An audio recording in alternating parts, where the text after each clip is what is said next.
নমস্কার, আমার রান্নাবাটি চ্যানেলে আপনাদের সকলকে স্বাগত জানাই। আমার আজকের রেসিপি লোটে বা লইটা মাছের ঝুড়ি। অনেকে এটিকে নিহারি মাছও বলে থাকেন।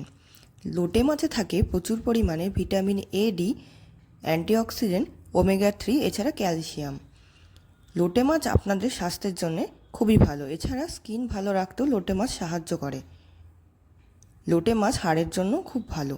আমি এখানে নিয়েছি লোটে মাছ, রসুন, লঙ্কা, পেঁয়াজ, টমেটো আর কিছুটা ধনেপাতা। আমি এখানে 2 টেবিল চামচ তেল গরম করে তার মধ্যে যে 2টো পেঁয়াজ নিয়েছিলাম সেগুলোকে কুচিয়ে দিয়ে দিলাম। আমি লোটে মাছের ঝুড়ির জন্যে এরপর এখানে দিয়ে দিচ্ছি 1/2 টিস্পুন হলুদ গুঁড়ো। পেঁয়াজটা 2 মিনিট মতন ভেজে নিয়ে তার মধ্যে আমি হলুদ গুঁড়ো দিয়ে দিলাম। এরপর আমি স্বাদ মতন 1/2 টিস্পুন নুন দিয়ে দিলাম আর দিয়ে দিলাম 1/4 টিস্পুন গোলমরিচের গুঁড়ো। গোলমরিচের গুঁড়ো দিলে ফ্লেভারটা ভালো আসে। এরপর আমি নাড়াচাড়া করে নিচ্ছি। এরপর আমি যে 7-8 কোয়া রসুন নিয়েছিলাম সেটা আমি কুচিয়ে এর মধ্যে দিয়ে দিলাম, আর 1 ইঞ্চি আদাও আমি কুচিয়ে এর মধ্যে দিয়ে দিলাম। প্রথমে পেঁয়াজটা ভাজার পরেই আপনারা রসুন আর আদা দেবেন, আগে রসুন আর আদাটা দিয়ে ভাজবেন না। এটা সামান্য পরিমাণে ভাজা হয়ে গেলে আমি যে একটা টমেটো নিয়েছিলাম সেটা আমি কুচিয়ে এর মধ্যে দিয়ে দিলাম, আর দিয়ে দিলাম 2 থেকে 3টে চেরা কাঁচা লঙ্কা।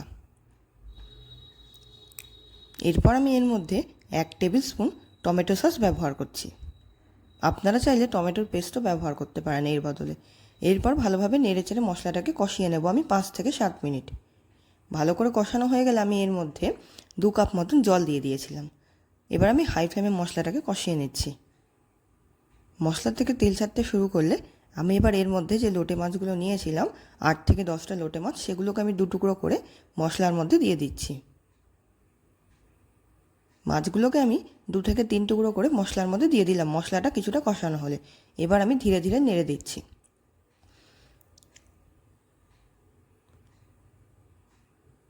আমি এরপর এর মধ্যে দিয়ে দেব 1/2 টেবিল স্পুন শুকনো লঙ্কার গুঁড়ো।